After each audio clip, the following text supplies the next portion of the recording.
Something different जो हमारा theoretical topic से है। वैसे थियोरेटिकल कितने नंबर के आएंगे? आपने वो देखा नहीं है सिलेबस जो भेजा है? बहुत वेटेज है थ्योरी की भी, 12-12 नंबर के चैप्टर्स हैं। 24-25 नंबर की थ्योरी आएगी, बाकी सारा वो प्रैक्टिकल आएगा।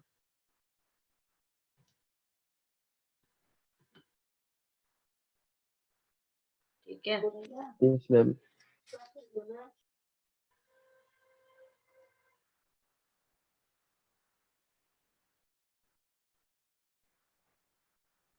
मैं आप लोगों को के साथ आज ये वाला चैप्टर स्टार्ट करती हूँ।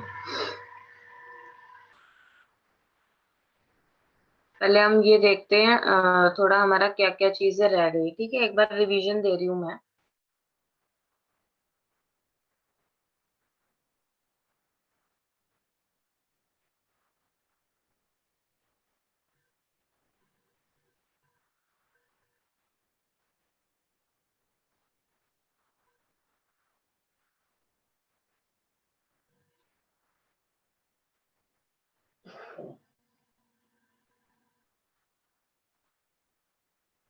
ठीक है, अकाउंटिंग टर्म्स का हम आज रिवीजन पहले देते हैं। फर्स्ट चैप्टर है जो कि शेयर कर रही हूँ आपसे स्क्रीन।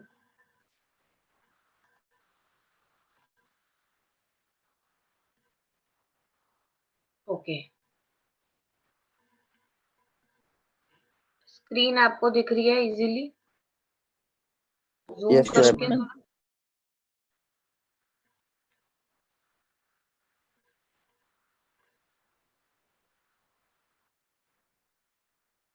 मैंने इसको जूम इसलिए किया ताकि आप ये क्वेश्चन पढ़ेंगे अच्छे से और फिर आप मुझे इसका जवाब देंगे। ये क्वेश्चन पढ़िए,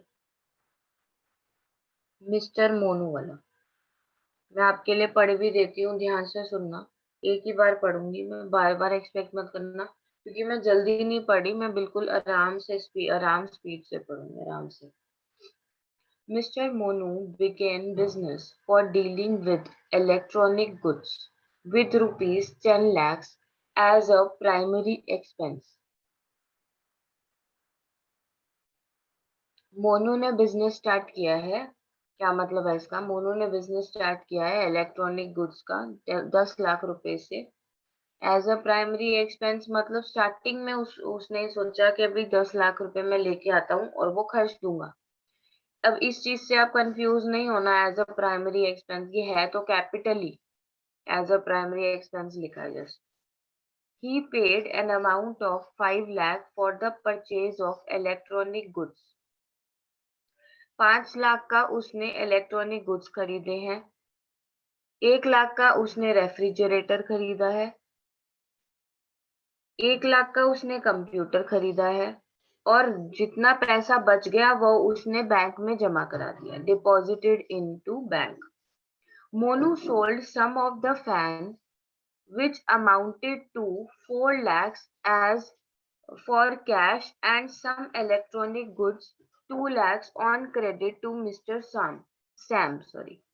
तो मोनू ने सोल्ड किए हैं फैंस 4 लाख रुपए के कैश में और कुछ इलेक्ट्रॉनिक गुड्स 2 लाख रुपए के उधार पर सैम को। अकॉर्डिंगली ही परचेज्ड सम लैपटॉप्स, 3 लाख रुपीस के उसने लैपटॉप्स खरीदे हैं। And in the second week, fire broke out in his office and the stock of goods worth rupees 2 lakhs was destroyed. फिर क्या होता है, वहां पर फायर होती है और उसके बाद 2 लाख रुपए के जो सामान है वो डिस्ट्रॉय हो जाता है। Expenses paid in the same month was 20,000। जो इस महीने जो खर्चा किया गया है, एक्सपेंसेस किए गए हैं वो 20,000 के किए गए हैं।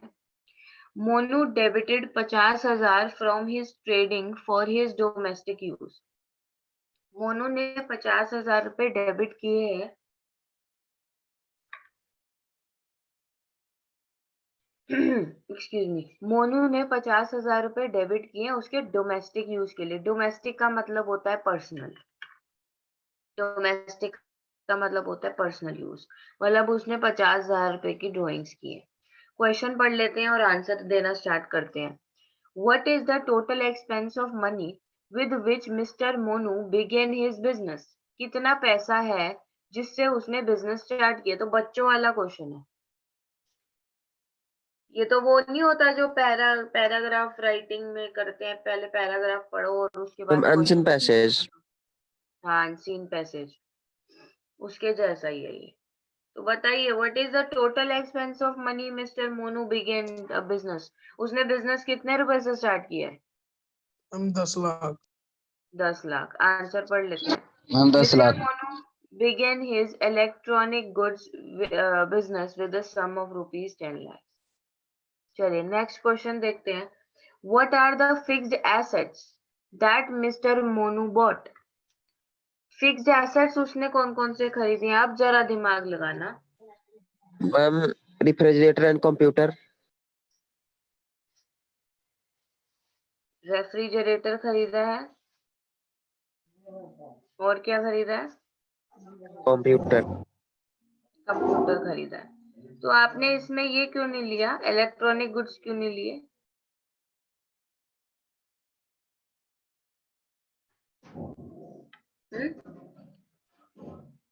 देखो, पहली बात तो आपको ये समझना बहुत जरूरी है कि फिक्स्ड एसेट्स क्या होते हैं, ठीक है ना।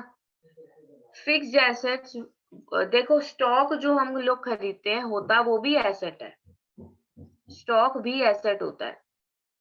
और यहाँ पर इस क्वेश्चन में स्टॉक क्या है?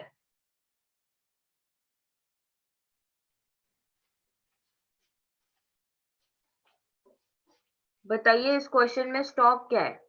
देखो, स्टॉक या गुड्स जो होते हैं, जो टर्म है ना स्टॉक या गुड्स, अब हम टर्म्स स्टार्ट करते हैं, बेसिक जो टर्म्स जिसकी हम बात कर रहे हैं। यहाँ देखो, देखो बिजनेस में यहाँ पे हम मोनू की बात कर रहे हैं, ठीक है। तो मोनू का जो बिजनेस है, उस बिजनेस के अंदर मोनू के लिए गुड्स क्या होते हैं? या अगर मैं गुड्स को स्टॉक भी बोलते हैं, स्टॉक क्या होता है? देखो, हर बिजनेसमैन के लिए गुड्स या स्टॉक अलग अलग होता है। अब ये हमारे केस में मोनू का बिजनेस किस चीज का है? बोलो, किस चीज का है? हम इलेक्ट्रॉनिक गुड्स। इलेक्ट्रॉनिक गुड्स का।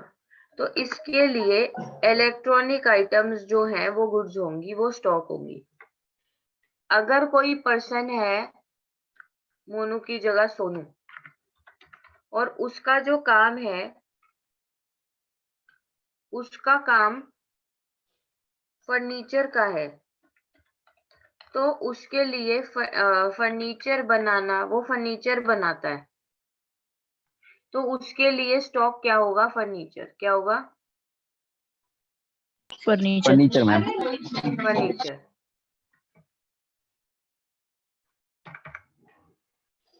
तो उसके लिए स्टॉक फर्नीचर होगा।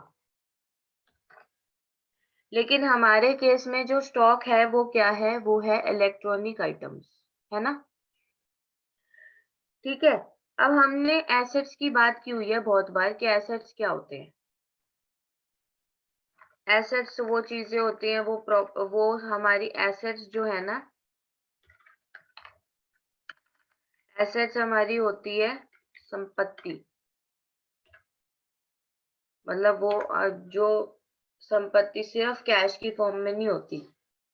घर होता है, जो ऑफिस है, ऑफिस की बिल्डिंग है, ऑफिस का जो ऑफिस में जितना भी सामान है, ऑफिस में जो स्टॉक पड़ा है, ये जो स्टॉक है ये भी एसेट ही है। और ऑफिस में फर्नीचर होता है, ऑफिस में कंप्यूटर है, ये सब ये सब हमारे एसेट्स हैं। लेकिन स्टॉक सिर्फ वो आइटम्स होंगी जिसका, जो आपका काम खरीद के बेचने का है, जिसमें आप डील करते हो। ये बात क्लियर है? Yes ma'am.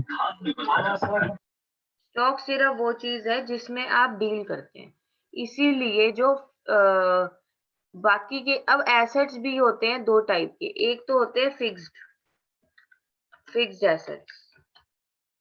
अब यहाँ पे फिक्स्ड एसेट्स कौन से एसेट्स हैं? फिक्स्ड एसेट्स वो एसेट्स हैं जो फिक्स्ड फॉर्म में रहते हैं। किस फॉर्म में रहते हैं? फिक्स्ड फॉर्म में। Fixed form. फिक्स्ड फॉर्म में रहते हैं। फिक्स्ड फॉर्म में कौन से एसेट्स रहते हैं, आप मेरे को बताइए। फिक्स्ड फॉर्म में यहाँ पे अगर मैं बात करूं फर्नीचर, क्या फर्नीचर की फॉर्म चेंज होती है? क्या फर्नीचर छोटा बड़ा हो जाता है? क्या फर्नीचर खत्म हो जाता है, कम हो जाता है? No ma'am.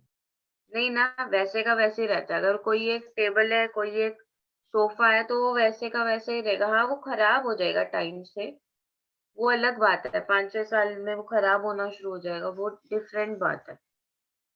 तो ऐसी फर्नीचर, और अगर कोई ऑर्गेनाइजेशन, कोई एंटिटी है, वहां पे प्लांट एंड मशीनरी जो है, वो प्लांट एंड मशीनरी क्या है? प्लांट एंड मशीनरी भी तो फिक्स्ड होता है ना। अगर किसी फैक्ट्री में देखो तो बड़े बड़े प्लांट मशीनरी लगा होता है, मशीन्स लगी होती हैं, तो वो भी क्या है? हमारे फिक्स्ड एसेट्स है। ऐसे ही लैंड एंड बिल्डिंग भी फिक्स्ड होता है ना, चेंज नहीं होता ना वो। अब अगर आप फिक्स्ड की यहाँ बात कर रहे हो, तो फिर एक और भी कुछ और भी होते हैं जो कि फिक्स्ड नहीं होते। ठीक है, जो फिक्स्ड नहीं होते उनको बोल देते हैं करंट। क्या बोलते हैं? Current assets. क्या बोलते हैं? बोलो, Current क्या करंट बोलते एसेट। हैं? Current current current assets. assets, और जो फिक्स्ड एसेट्स हैं, इनको हम नॉन करंट एसेट्स भी बोलते हैं। फिक्स्ड एसेट्स को हम नॉन करंट एसेट्स भी बोलते हैं, क्योंकि वो फिक्स्ड ही रहते हैं। ये वो वाला करंट नहीं है, बिजली वाला। ये इस करंट का मतलब होता है जो बहुत लंबे समय तक के लिए हमारे पास नहीं है, वो करंट एसेट। और जो लंबे समय तक के लिए हमारे पास फिक्स्ड शेप में, फिक्स्ड फॉर्म में है, वो फिक्स्ड एसेट्स है, या फिर उनको बोलते हैं non current assets. non-current assets. Current assets का एग्जांपल अगर आप देखें तो करंट क्या क्या है? देखो, क्या Cash. करंट की डेफिनेशन ये है, that is convert, that is वो खत्म हो जाता है, दैट इज डिफ्यूजेबल, मतलब खत्म हो जाएगा एक टाइम के बाद, दोबारा रीफिल करने पड़ते हैं। ऐसे ही स्टॉक खत्म होगा या नहीं होगा सेल करके, है ना? होगा। खत्म हो जाएगा मैम। ऐसे ही हमारा एक और एसेट होता है जो चलता फिरता एसेट होता है। हमारा चलता फिरता एसेट का नाम क्या है? डेटर। क्यों भाई चलता फिरता क्यों है? क्योंकि ये तो कोई पर्सन होता है ना, ये कोई पर्सन होता है डेटर। और डेटर भी हमारा एक टाइम के बाद खत्म हो जाता है। जब वो पैसे हमें दे देता है तो वो खत्म हो जाता है, इसीलिए वो भी करंट है। क्लियर हुई बात? Land Yes, building ma'am. Fixed है Yes, हमारा। ma'am. और भी एग्जांपल्स हैं फिक्स्ड के, और भी फिक्स्ड होंगे जो भी आपको दिख रहे हैं। ऑफिस का इक्विपमेंट, ऑफिस इक्विपमेंट, जैसे ऑफिस में प्रोजेक्टर लगा हो तो वो, स्कूल में प्रोजेक्टर अगर लगा है स्कूल में, और जो सामान लगा है, फिटिंग्स, फर्नीचर एंड फिटिंग्स होती हैं, फिटिंग्स होती हैं फर्नीचर के साथ जो लगी होती हैं, या फिर आपकी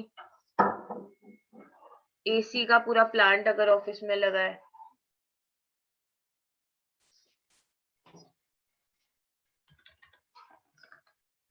ठीक है जी, क्लियर है? Yes yes Yes, ma'am. Ma'am. ma'am. अच्छा, आप में से कोई बच्चा वो एक बार मैंने आपको बोला था मेरे को थ्योरी का पीडीएफ भेजने के लिए, किसी ने नहीं आज तक भेजा। मतलब आप में से कोई तो बच्चा ऐसा हो जो थोड़ा मैडम की सुने, मैडम का कहना माने। कोई भी ऐसा नहीं है।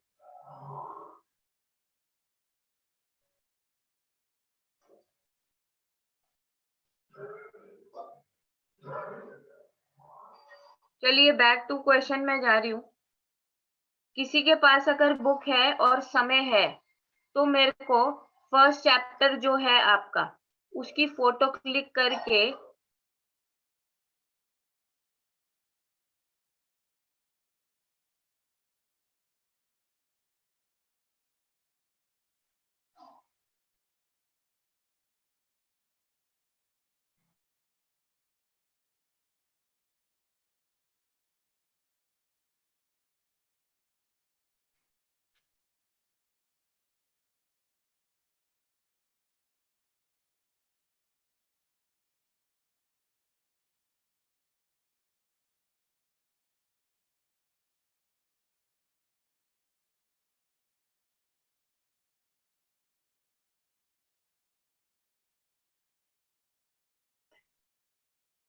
तो वो कौन सा एसेट होता है, करंट या फिर फिक्स्ड? Ma'am current. हाँ, तो यहाँ पे फिक्स्ड एसेट्स पूछे हैं, तो फिक्स्ड एसेट्स कौन कौन से हैं?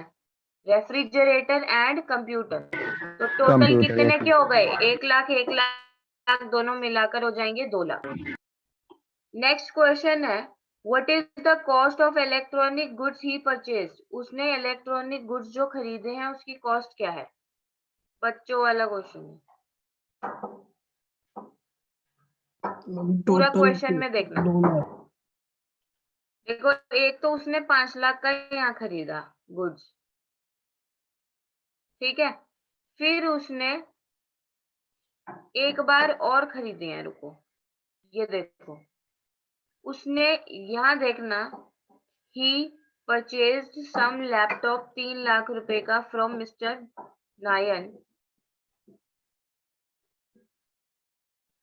ठीक है, कि लैपटॉप भी तो इलेक्ट्रॉनिक आइटम है। अब आप दोनों चीजों में कंफ्यूज मत होना।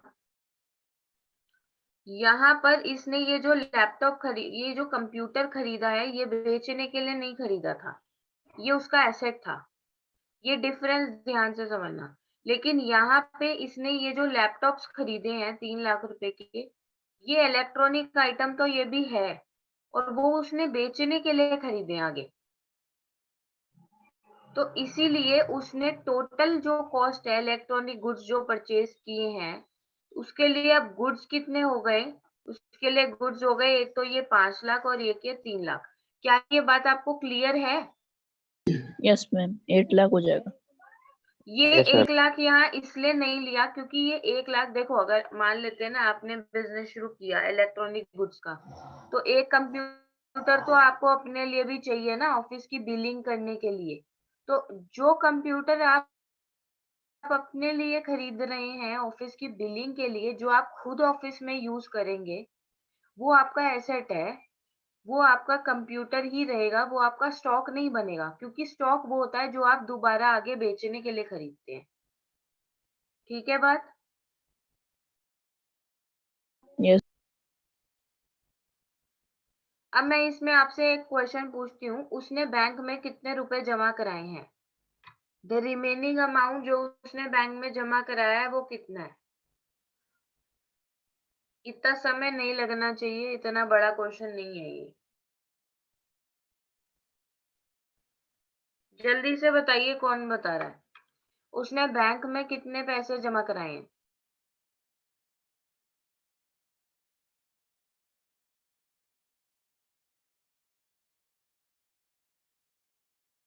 10 लाख रुपए वो लाया है, 5 लाख का उसने ये खरीदे इलेक्ट्रॉनिक गुड्स, बचे मैम 5। 50,000। 5 नहीं नहीं नहीं बच्चे, ध्यान से देखो। फिर 5 लाख उसने खर्च दिए, 1 लाख यहाँ खर्च दिए, 1 लाख यहाँ खर्च दिए, कितने बच गए? यहाँ तक है, मैम नीचे तो जाना ही नहीं है। मैम 3 लाख रुपए। 5 6 7 3 लाख रुपए बचे, तो इसका मतलब 3 लाख उसने बैंक में जमा कराए हैं। Yes ma'am 3 lakh. Please mute. चलिए, व्हाट उसके बाद है, who is creditor, what amount is payable to him. हमारे क्वेश्चन में क्रेडिटर कौन है? जल्दी से मेरे को बताइए, क्रेडिटर कौन है हमारे इस क्वेश्चन में? क्रेडिटर कौन है? क्रेडिटर होता कौन है? दीपांशु बताओ जरा मेरे को। मैम जिसे पैसे देने होते हैं। किसको पैसे देने हैं? क्रेडिटर वो पर्सन होता है, म्यूट कर दो। क्रेडिटर वो पर्सन होता है जिससे हम उधार पर सामान खरीदते हैं, जिसको हमने बाद में पैसे पे करने हैं और कर देंगे। ऐसा कौन पर्सन है जिससे हमने गुड्स खरीदे हैं उधार पर? I am mister Sam. 2 lakh का। यार तुम पढ़ोगे जरा वहां क्या लिखा है? तुम कुछ भी बोलते हो यार। तुम्हें ये एक वर्ड ये दिख गया यहाँ क्रेडिट, तो तुमने सोचा सैम का नाम ले दो। पहले देख तो लो, मोनू ने उसको सामान बेचा है क्रेडिट पे उधार पर, खरीदा किससे है? मेरा क्वेश्चन ये है। नायन से खरीदा है 3 लाख का। Yes ma'am. 3 लाख का लैपटॉप खरीदा है उधार पर। गौतम जवाब देने से पहले ना थोड़ा देख लिया करो, पढ़ लिया करो, पढ़ना जरूरी है, ऐसे ही जवाब नहीं देना है। Purchase some laptop 3 lakh rupees from mister Nayan, तो mister Nayan is the creditor and what amount is payable to him? 3 lakh rupees is payable to him. अब नेक्स्ट क्वेश्चन है डेटर। आप बताइए गौतम, अब आएगा डेटर में ये। Yes ma'am, mister Sam. अब सैम। नायन, नायन हमारा डेटर है, सैम क्रेडिटर है, ये क्या बोल रहे हैं?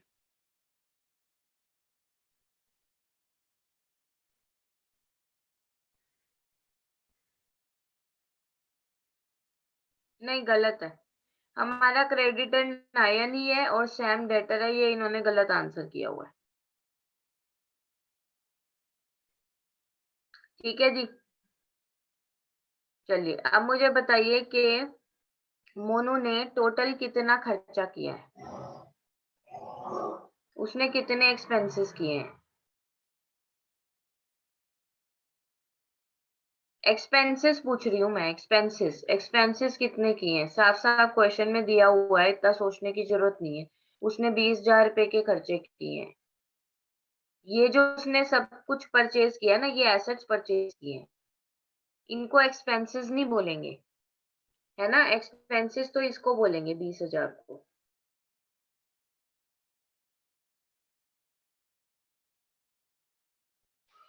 नेक्स्ट क्वेश्चन मेरा है आपसे कि मोनू ने कितनी ड्राइंग्स की हैं?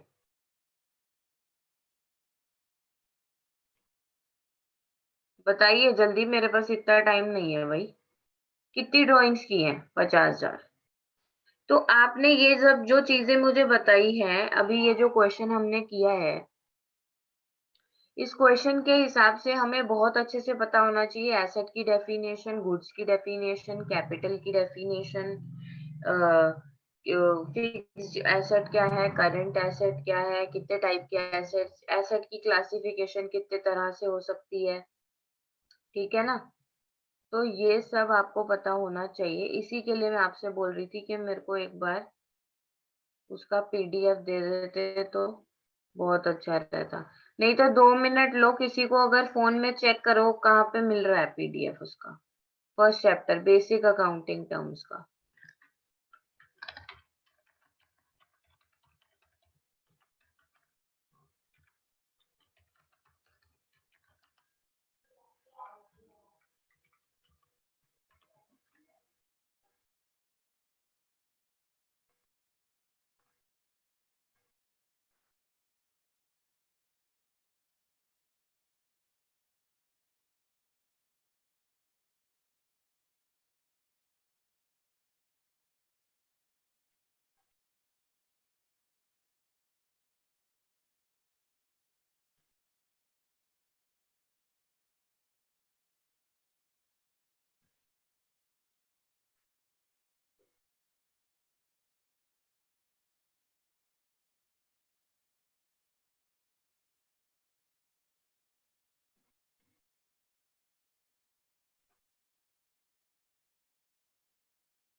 ओके, मैं आपसे स्क्रीन शेयर कर रही हूँ, मुझे मिल गया है। यहाँ देखिए आप,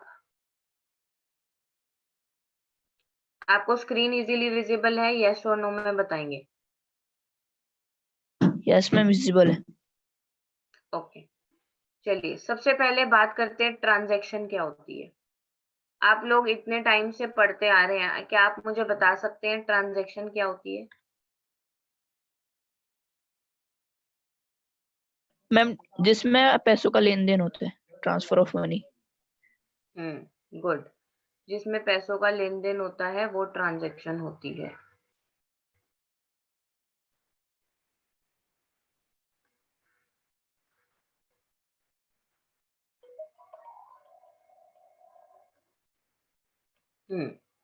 दिख रही है ना स्क्रीन ट्रांजैक्शन वाली? यस मैम दिख रही है अब। ओके, तो आपको याद होगा जब मैंने आपको सबसे पहली बार क्लास दी थी तो मैंने आपको एक एग्जांपल दिया था कि आप सुबह सोकर उठे, एक्टिविटी है, इवेंट है, ध्यान आ रहा है आपको? तो मैं आपको ये बताना चाहती हूँ कि आप कोई भी काम करते हैं तो वो एक एक्टिविटी होती है, और एक्टिविटी बराबर है इवेंट के, कि मतलब कोई इवेंट कुछ हो गया, कोई काम कर दिया, कुछ हो गया तो वो इवेंट है। तो वो जो एक इवेंट होता है वो इवेंट ट्रांजैक्शन तब बनता है जब उसमें क्या इन्वॉल्व होता है? पैसा। क्या इन्वॉल्व होता है? मनी। मनी इन्वॉल्व होता है। ऐसे ही जो ट्रांजैक्शन है वो दो भागों में उसको दो तरह की ट्रांजैक्शन बोला जा सकता है। एक को कैश ट्रांजैक्शन बोला जा सकता है, एक को क्रेडिट ट्रांजैक्शन बोला जा सकता है।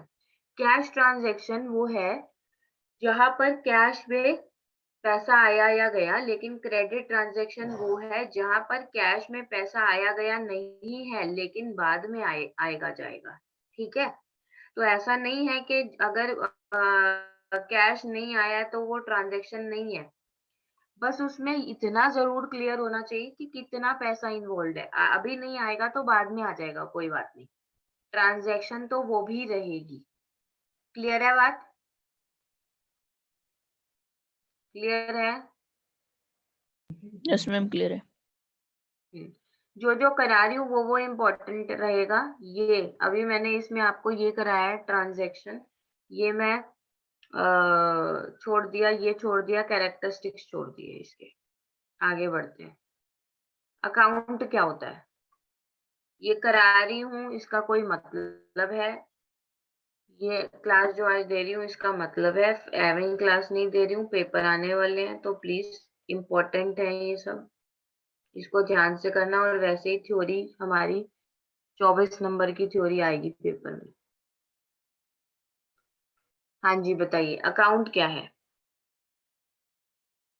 अकाउंट एक ऐसा रिकॉर्ड है जहां पर दोनों cash and credit transactions maintain किए जाते हैं एक पर्टिकुलर हेड में। अकाउंट आप लोग बना के देख चुके हैं। अकाउंट क्या होता है? लेजर होता है, लेजर अकाउंट होता है, टी शेप में होता है, लेफ्ट साइड में डेबिट लिखा होता है, राइट साइड में क्रेडिट लिखा होता है ना? तो क्या है? It is a record of both the cash and credit transactions maintained under a particular head. एक हेड के नीचे सारी ट्रांजैक्शन जब आप लिख देते हैं, उसकी ट्रांजैक्शंस लिखते हैं, एक लेफ्ट साइड में, एक राइट साइड में, तो उसको हम क्या कहते हैं? मैं ही बोल लेती हूँ सब कुछ। उसको हम क्या कहते हैं ये भी मत बोलना आप।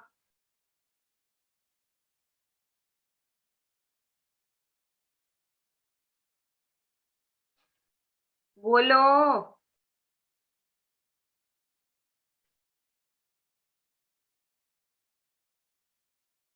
मेरी आवाज आ रही है?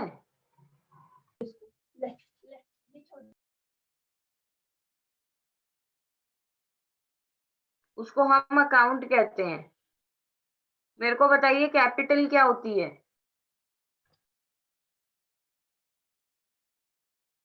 जो मैम हम बिजनेस में स्टार्टिंग में लाते हैं अपने बिजनेस को ग्रो बिजनेस करने के लिए। के स्टार्टिंग में लाते हैं। बिजनेस में जब हम कोई प्रोप्राइटर मतलब जो मालिक है वो पैसा इन्वेस्ट करता है बिजनेस को स्टार्ट करने के लिए, तो उसको कैपिटल कहा जाता है। कैपिटल के दो तीन नाम और होते हैं, ये बात याद रखना। कैपिटल को हम ओनर की इक्विटी भी कहते हैं। क्या कहते हैं? कैपिटल Owner को हम equity. क्या कहते हैं? ओनर की इक्विटी भी कहते हैं। कैपिटल का एक और नाम है नेटवर्थ। कैपिटल को हम नेटवर्थ भी कहते हैं। और कैपिटल को हम क्या कहते हैं? Excess of assets over liabilities. Accounting equation याद है? अकाउंटिंग इक्वेशन ने क्या कहा था? ऑल एसेट्स बराबर है कैपिटल प्लस लायबिलिटी के। तो उसको उधर उधर कर दोगे तो कैपिटल बराबर हो जाएगी एसेट्स माइनस लायबिलिटीज के। Yes, ma'am. तो इसका एक और नाम है नेटवर्थ कहते हैं, या फिर इसको हम कैपिटल को हम नेट एसेट्स भी कह सकते हैं। क्यों? क्योंकि एसेट्स में से लायबिलिटीज को माइनस कर दी तो कुछ एसेट्स बच गए, नेट एसेट्स जिसको बोल दिया। तो कैपिटल को हम कई नामों से जानते हैं, ओनर की इक्विटी, नेटवर्थ एंड एक और नाम मैंने क्या बताया? Net assets. ठीक है ना? ड्राइंग्स क्या होती हैं बताइए? ड्राइंग्स एक ऐसा अमाउंट ऑफ कैश है जो विड्रॉ कर लिया है बिजनेस में से प्रोप्राइटर ने अपने पर्सनल यूज के लिए। That's it. अगर आता है कि डेफिनेशन तो आएंगी, 2-3 डेफिनेशन आएंगी 2-2 नंबर की, तो आपको बताना होगा ड्राइंग्स क्या है, कैपिटल क्या होती है। ठीक है ना? तो इसमें थोड़ा इंग्लिश में लिख के आपको बताना होगा कि ड्राइंग क्या है, कैपिटल क्या है।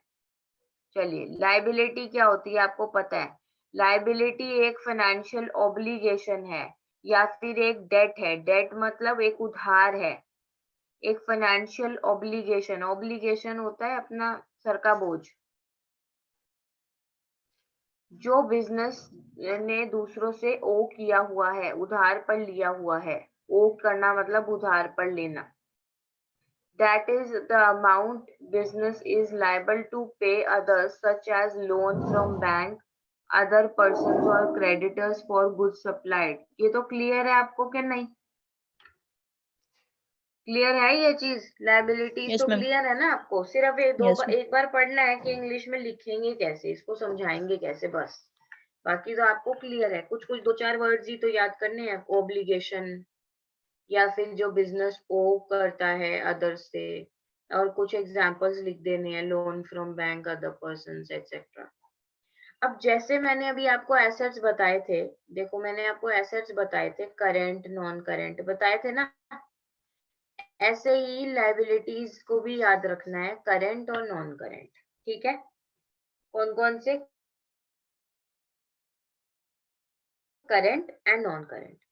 गौतम मुझे बताओ, मैंने करंट के लिए, एसेट्स के लिए मैंने क्या बताया था? करंट कौन से एसेट्स होते हैं? लॉन्ग टर्म होते हैं या मैम शॉर्ट टर्म होते हैं शॉर्ट करंट? टर्म। हाँ, तो अब यहाँ पे हम ये भी देख लेते हैं कि कितना पीरियड वाले को शॉर्ट टर्म बोलेंगे और किसको लॉन्ग टर्म बोलेंगे। तो यहाँ देखो, नॉन करेंट हमारे long term liabilities, long term भी बोलते हैं, नॉन करेंट को हम लॉन्ग टर्म भी बोलते हैं, एंड करेंट को हम शॉर्ट टर्म भी बोलते हैं। तो ये बहुत इंपॉर्टेंट है, बहुत इंपॉर्टेंट ये, और एसेट्स वाला करेंट एंड नॉन करेंट। तो ये वो लोन्स हैं, लायबिलिटीज हैं जो कि आपको 1 साल के बाद पे करनी होती हैं। तो अगर कोई लोन लिया है जो आपको 2 साल बाद पे करना है तो वो लॉन्ग टर्म है, क्योंकि वो 1 साल के बाद पेमेंट करनी है। लेकिन अगर आपने कोई ऐसा लोन लिया है जो आपको अभी 3 महीने, 4 महीने या 12 महीने के अंदर अंदर, 1 साल के अंदर अंदर पे करना है, तो उसको शॉर्ट टर्म लायबिलिटी बोलते हैं। ये नाम याद रखना, bills payable and short term loan. Short term loans तो आपको पता है, बिल्स पेबल क्या होते हैं ये आप आगे जानेंगे, लेकिन नाम याद रखना, बिल्स पेबल एक लायबिलिटी है।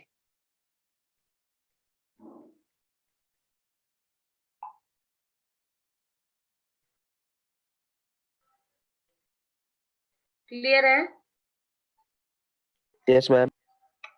कोई डाउट आ रहा है? No ma'am. चलिए, एसेट्स में भी ऐसे ही, अभी मैंने 2 बता दिए, नॉन करेंट एंड करेंट। एक और होता है फिक्टिशियस। पहले करेंट नॉन करेंट देख लेते हैं। नॉन करेंट में, नॉन करेंट के अंदर पहला एक आता है फिक्स्ड एसेट। क्या आता है? मैंने अभी आपको बताया था ना, नॉन करेंट के अंदर, नॉन करेंट को फिक्स्ड भी बोलते हैं। Yes ma'am. Yes, ma'am. Fixed assets के भी दो टाइप होते हैं, टेंजिबल एंड इनटेंजिबल। टेंजिबल कौन से होते हैं? जो देख सकते हैं। और टच इनटेंजिबल किए जा कौन से सकते हैं, होते हैं? हाँ, जो ना देख और सकते ना छू सकते हैं। ना देख सकते हैं ना छू सकते हैं, जैसे कि गुडविल।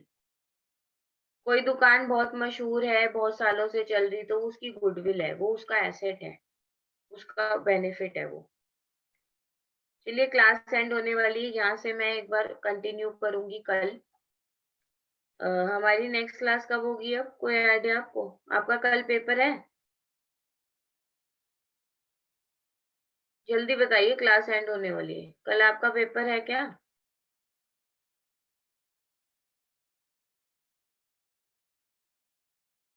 अगर पेपर नहीं होगा तो कल क्लास होगी, नहीं तो जब जो होगा अभी देख लेते हैं कब क्लास होगी।